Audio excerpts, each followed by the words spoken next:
You can start recording. Start. Okay, today we're going to read Birmingham, 1963 by Carol Boston Weatherford. What was a big event that happened in February? What awareness was it? What month it was? What did we observe during the month of February, Jemiah? We observed the Rosa Parks and Martin Luther King Jr. and I forgot that man's name. He flew in the air. So what month? So those were people we learned about, but what do we call that month? Black History Month. Black History Month. Very good. Okay, so a lot of things happened in Alabama during Black History Month that were part of the Civil Rights Movement. Can somebody name me one of the events? Eve? Someone helped the slaves get free. Selma Parade. We had a Selma Parade. They had, the day they had about Martin Luther King, they had called it Bloody Sunday because a lot of people had got hurt for the rights that they were doing. I'm thinking of three major events. They had March from Selma to Montgomery. Jemiah, what's another one? On the day of Martin Luther King, they had an MLK parade. MLK parade? Where they would have baton parades and kids who go to the school at MLK. That would be in the parade, and they would be holding up signs and saying "Free him" and stuff. Okay, this event happened in Montgomery and had to do with a bus. Yes. When I was in like kindergarten or pre-K, no, I was in kindergarten. I was in MLK. Okay, we're looking for this event. Yes. It was Rosa Parks. Rosa Parks. She had it, yeah, Rosa Parks. Rosa Parks bus boycott. Yeah. It was this person on the bus, and so he was sitting down, and she was sitting down, and this man came on the bus, and just because he was like, "Get up, lady," and she was like, and so she stood up, and she said and so she refused to get up, and she said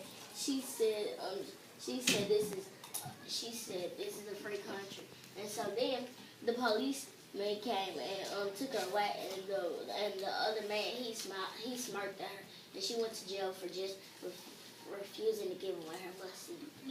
Okay, one last one. Was a part I heard this story. I believe it was true. That she got fast drawn. She was tired, so she stopped the fight. Okay, and another event that I'm talking about is the 1963 church bombing in Birmingham. That's what we're going to read about today. Because the black people had to sit back, but she sat in the wrong section. They sat in the front. Yeah, where the white people sit. Y'all know that Martin Luther King, where he preached? You know he preached in Alabama? Yes. Dexter. What, you didn't know that? Dexter Avenue Baptist Church in Montgomery. He was the pastor of that church. Has anyone seen it? Your mom been there? Okay, so why is Black History Month important to learn about? Catherine? We don't want it to happen again. Why is it important to honor the people that made such a big impact? It's an event that will take away the race separation and let everyone have equal rights no matter what their skin color is. That's all we do. So we're going to read about a story that someone tells about the 1963 church bombing in Birmingham. What kind of genre do you think this is? What kind of books are these? Fiction. Fiction? No, Wrong. fiction. Historical No, fiction. Historical fiction. Very good. That's not what fiction is.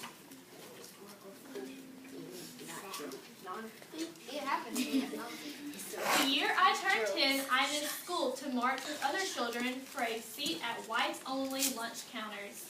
Like a junior choir, we chanted, "We shall overcome." Then police snarling dogs and fire hoses on us, and buses carted us, 900 strong, to jail. And notice the pictures throughout these books, or this book, these are real pictures. So these are real documented pictures that people took. They're not just drawn pictures. My dad has a whole video of his speech and all that. Is it real? And it has the exact like speech thing. Was your dad born around that time? No, he just has it. You can look it. I actually saw a movie that was based on this, and it showed the people marching. It's called Selma. Yeah, and it showed the people that. But I watched the Lord of Selma because I didn't want to watch people get The blown year up. I turned 10, Mama, Daddy, and I stood at Lincoln's feet while King's dream woke the nation from a long night of wrongs. Some evenings, I dozed on Mama's shoulders. During mass meetings at church, the grown-ups were making big plans. The day I turned 10, I rehearsed my youth day solo in the full-length mirror. This little light of mine, I'm gonna let it shine. My little brother sobbed red-eyed gravy with biscuits and yanked my pigtails like always, poking out his tongue when I tattled. But Mama allowed me my first sip of coffee, and Daddy twirled me around the kitchen in my patent leather cha-cha heels. Cha-cha. That's a Why would you have cha-cha heels? What is that? Then our whole family piled into the car. That Daddy had washed and waxed the day before. We listened to gospel radio as we rode downtown. The day I turned 10, our church was quiet. No meetings, no marches. Mama left me in Sunday school with a soft kiss and coins for the offering plate. On her birthday? Wait. The teacher read a psalm, told a Bible story, and led a favorite hymn, Jesus Loves the Little Children. We could hardly wait for church service to begin, to stand in the pulpit and sing from my heart. I wiped my clammy palms and took a deep breath. As I waited, 4 big girls giggled on their way to the restroom. I would have tagged along if I thought they'd include me. At church I saw them on the floor. The day I turned 10, someone tucked a bundle of dynamite under the church steps, then lit the fuse of hate. What does the fuse of hate mean? That's exactly what happened. What do you think she means by the fuse of hate? they blow. They want to blow the church. No, in the movie they actually blown the kids up and the kids died. What do you think the fuse of hate is? So what's a fuse? It's something that they killed. They should be taken to jail for murder. Okay, one person is talking right now. It's like a string that you light on like a piece of dynamite or a bomb that sets the bomb on fire. Dynamite to explode. It's all like firecrackers and all that. It's on there. So fuse of hate. Hate. What do we think this means? They started. It's like, I guess when they really started getting mad at each other. That's what made it. Yep. They were getting mad. They were getting mad about the way, about how they didn't have equal rights. In the marches, they were probably mad because people were getting thrown in jail for doing. The dynamite was Catherine? Really, you're right. Sorry. Well, the reason I think they did it is because they're like It's okay. You think of it, we'll come back. Seconds later, a blast rocked the church. Smoke clogged my throat, stung my eyes as I crawled past crumpled plaster, broken glass, shredded Bibles, and wrecked chairs, yelling, "Mama! Daddy!" Scared church folk ran every which way to get out. That bomb left 21 hurt, 4 girls. Those 4 girls, Cynthia, Denise, Carol, and Addie Mae, dead. "This is my sister," a boy cried. "My God." So what do we remember? When did we hear about these girls earlier? they were big. And our narrator, what did she wish that she was with these girls, right? Now she doesn't. No. Me neither. 10:22 a.m. The clock Stop it. stopped and Jesus' face was blown out of the only stained glass window left standing, the one where he stands at the door. "The Lord is my shepherd," said the pastor on the megaphone. The The day I turned 10, I saw blood spilled on holy ground, and my daddy cry for the very first time. What had those girls done to deserve this? At supper, no one had much of an appetite. Afterwards, Mama washed and dried dishes while she hummed, Nobody knows the troubles I've seen. By evening, snowings, shootings, and fires broke out. Keep your children inside, the police warned. I wondered if I could ever play outside again. I prayed myself to sleep that night. Please protect my family, Lord. God, give 4 angels wings. The day I turned 10, there was no birthday cake with candles, just cinders, ash, and the wish I was still 9. How does she still wish she was 9? This wouldn't happen. It wouldn't have happened. It was before she knew about this tragic event, right? Before she witnessed this.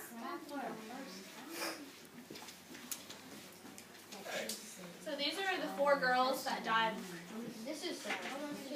So this is Addie Mae Collins, who sold her mama's handmade aprons and pot holders door to door after school, who drew portraits pitched and unpanned like hopscotch in bright colors, and wore her short hair pressed and curled. The 7th of 8 girls, who is the peacemaker. When her brothers and sisters argued, Addie Mae, who sang in the choir and starched a white dress for church.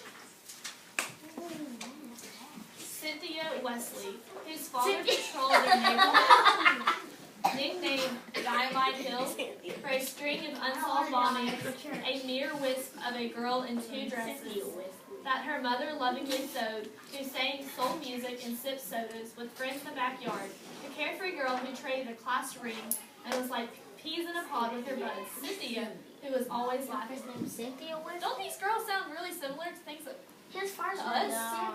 Things that we like to do? I know you're a boy, but for girls, it sound like they're just normal girls, right? Yeah. Denise McNair, who liked dolls and put a mud pie in a mailbox for a childhood crush. The brownie who held tea parties and staged yearly fundraisers in her carport, a neighborhood revenue. To fight muscular dystrophy. Stop, because you're messing up a video. Niece, This who is had for always class. smiled She's for going to get a cameras grade on and would this. have been Stop. a real go-getter. Play too much.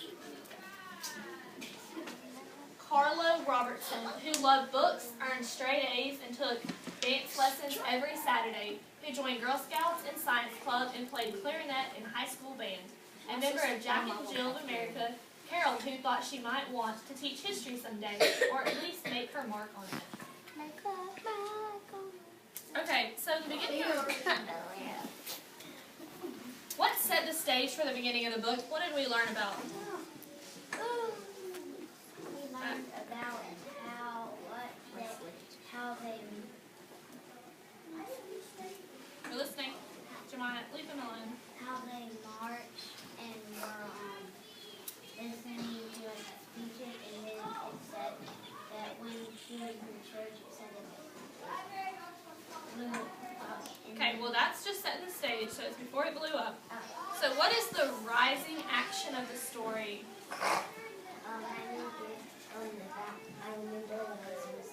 You're going to remember what you're going to say about setting the stage? What helps set the stage for the story? For the bombing? Okay, we're talking about the story as a whole. What sets the stage for what's going to happen? It tells you So we learn her age. and her we learn name. Her name. We And learn we that learned her she's... friend's name, and we learned that she would. We learned that sometimes she felt left out. She was personal. What's the rising action of the story? It was smart. Maze. She's really kind. Rising action. This is something that leads up to the climax. Big turning point of the story. Maybe What because the happens right before the big thing that happens in the story. she goes to church or Sunday school and she learns a song. She goes to church, and who does she see walking in the hallway? The Girls, girls. and what does she wish? That she was one of them with them. Okay, and what is our climax? Which is the high point of the story. Yes, the bombing. What is our calling action? What happens after the climax? What do we learn about? Yes. That a lot of people had happened, and those girls had died. 4 people was Is that where Bunny was? And how does it close? What does our narrator tell us? What do we talk about? What did she wish for on her birthday? She wishes that her family was safe and sound. Not quite. We talked about She wishes. I think I remember. She wished that she was 9. she wished she was still 9. Very good. That we're not. And that her parents were easy right. I knew that. Okay. One last part. I'm going to read the author's note at the very end of the book. What's the author's note? The author wrote. So the author's note is about how it's writing more about the story, but he's actually. His personal insight of the story. So like it's kind of like a little history lesson and why he wrote it. Okay. The poem's narrator is fictional, but the events are real. So what's fiction mean? Yes. It's not real. It's not real, Made up. but the events are still real. So the character in this story, it's not a real person. The author just wrote about, just created this person to tell us about these events. But it's Foshee. But if the author, but if it was, doesn't fiction mean real story? No, non-fiction. Non-fiction. Oh, but how did he get? Well, if it was fiction, like where I thought that some of this stuff was relevant. They are real events. That's why it's called historical fiction. Because it's Real taking events, but history. the girl at church, with faith. how she saw these real girls, that girl doesn't exist. The author just created her to tell us the story. In 1960s, Birmingham, Alabama was one of the most racially divided cities in the United States. While civil rights protesters pressed for equality and integration, the staunchest racists resorted to violence to resist change. Racists had set off so many bombs in Birmingham's black neighborhoods that the city was nicknamed Bombingham. 16th Street Baptist Church was the city's largest black church, was conveniently located downtown. Thus, many civil rights meetings and rallies were held there. Marches to integrate lunch counters and to press for better jobs often started at church. After one such protest on April 12, 1963, the Reverend Dr. Martin Luther King Jr. was jailed. Local civil rights leaders enlisted children who, if jailed, would not lose wages like adults for the next round of protests. On May 2, 1963, 1,000 children ranging from 6 to 18 years old gathered in the park across the street of the 16th Street Baptist Church and marched downtown singing, "We shall overcome." Within hours, nearly 900 children were arrested and taken to jails in vans and school buses. The next day, 2,500 more children stayed home from school to join the protesters. That day, police used canine dogs and firefighters sprayed high-pressure fire hoses to stop children's marches. The nation was shocked by this police brutality, but Southern racists were even more determined to fight change. In 1963, an estimated 250,000 people participated in the March to Washington for Jobs and Freedom. There, Reverend King delivered his famous "I Have a Dream" speech, an apparel for fairness and racial harmony.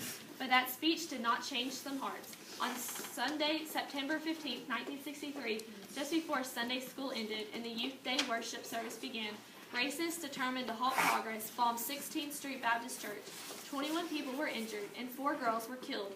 Denise McNair, 11 years old, Carl Robertson, Addie Mae Collins, and Cynthia Wesley, all 14. Reaction to the tragedy ranged from shock and dismay to violence. At the funeral of the girls, the Reverend King called them princesses and angels and prayed that those blinded by hate would one day see beyond skin color. In 1965, the Federal Bureau of Investigation named 4 suspects in the bombing, but FBI Director J. Edgar Hoover blocked the evidence and no one was charged for the crimes. Finally, in 1977, Robert Edwin Chambliss was found guilty for the bombing. In 1988, while dying of cancer, Gary Tucker admitted his part in crime. The convictions of Thomas Clinton Jr. and Bobby Frank Cherry followed in 2001 and 2002, respectively. Unbelievably, the case was not closed until 39 years after the bombing took place.